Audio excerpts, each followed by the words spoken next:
there's a sacrificial element in maturation, right? You have to sacrifice the pluripotentiality of childhood for the actuality of a frame.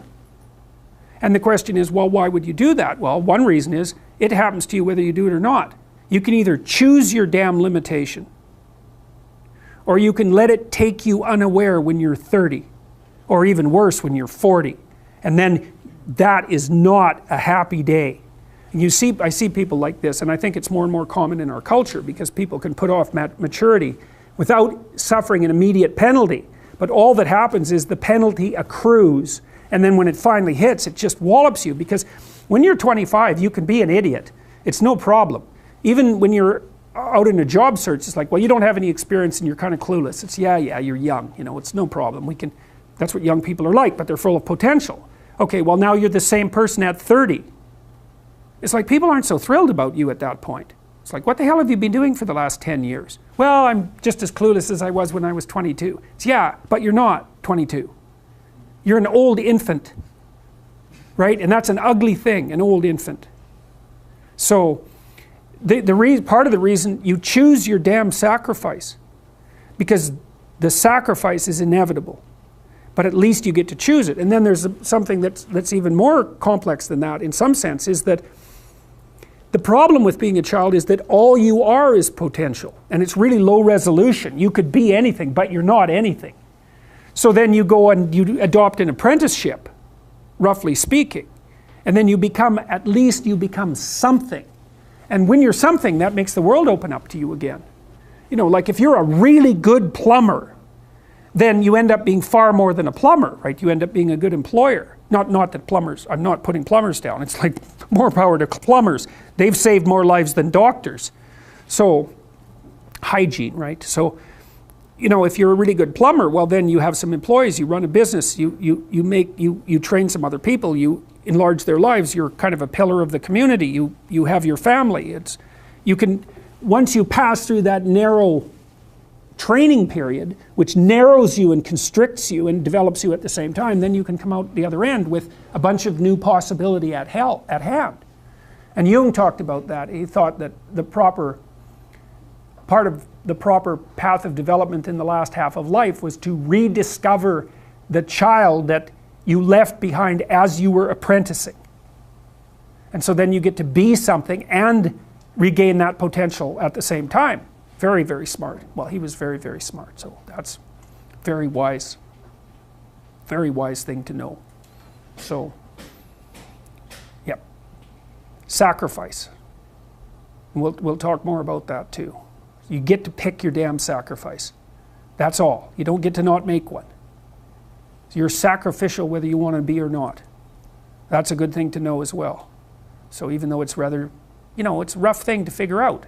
You can go to university to not be something instead of going to university to be something. And it's Pleasure Island. And the price you pay for it, especially in the US, is debt. And you're enticed into it because the administrators can pick your pocket. So they rob your future self while allowing you to pretend that you have an identity, right? Very nasty. And you can't declare bankruptcy with your student loans in the US. It's indentured servitude. And it's precisely Pleasure Island. It's exactly that. And so tuition fees have shot way out of control. And part of the reason that universities don't make more demands on their students and let them get away with all the things they let them get away with is because they're basically, why the hell would you chase them out? They're $100,000 or more. So they can do whatever they want as long as you get to sell them to the salt mines. Right. So, and it's not the only reason, because the other thing that's happened is that the rate of technological transformation is so fast now, and the rate of turnover of things is that it is genuinely harder for people who are, say, 18 to 20. When I was a kid, roughly speaking, the kind of rough patch for life was probably 14 to 17, something like that.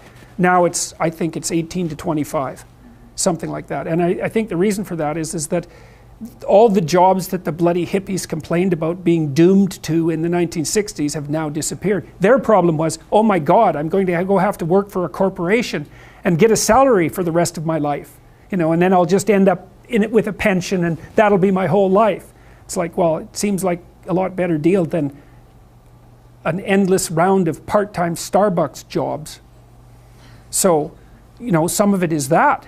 It's there's a space now in our culture that is lacking for people to make that transformation from adolescence into adulthood. And so it's the cost of that is forestalled. It's not a good thing. It's not a good thing. Do you think this is affecting employers maybe in choosing younger people for a job? Maybe saying that they're seeing this slower maturation, or they're saying that this person's got a degree from U of T, but I've heard bad things, that degrees aren't worth it. Well, there's a couple of problems with the degrees. Is that everyone has one. That's the first one. Because scarcity matters, obviously. The second thing is that the match between the degree and the workplace has become less and less self-evident. You know, what should happen when you go to university is you should learn how to think and formulate arguments. You should learn to think, speak, and write. That's what the humanities are for. They're to make you dangerous, right? Because if you can think and speak and write, you're deadly. In a complex job, you're exactly what's necessary. But if you don't have that, it's like, what the hell good is the degree? So, I mean, degree in English literature doesn't prepare you for a job. It could make you think, write, and speak, which prepares you for any complex job, and that's what's supposed to happen. But increasingly, I think that doesn't happen. And the employers are waking up to this very rapidly. So, and they've already known that for most complex positions, they have to train their people. Now they're thinking, well, why do I have to bother with the degree if I'm going to train them, if it isn't bringing anything of value? You see this even in fields like law. We also seem to be tightly selected for the capacity to cooperate and compete, so that multiplies our cognitive ability. That's a huge part of it. And then we also seem to have constructed ourselves, so to speak, through sexual choice into these general purpose problem-solving creatures. And so we've internalized some of the Darwinian process. So you think, well, most animals will produce variants of themselves physically, and then most of those variants die. But human beings have built a mechanism, let's say, that's like a game engine. I think that's a really good, you know how there are game engines now that people have devised, they're computational devices, and you can take a game engine and you can generate games with it, like computer games. So the game engine is a mechanism for producing games. Well, that's what our brains are like. Our brains are game engines for producing games.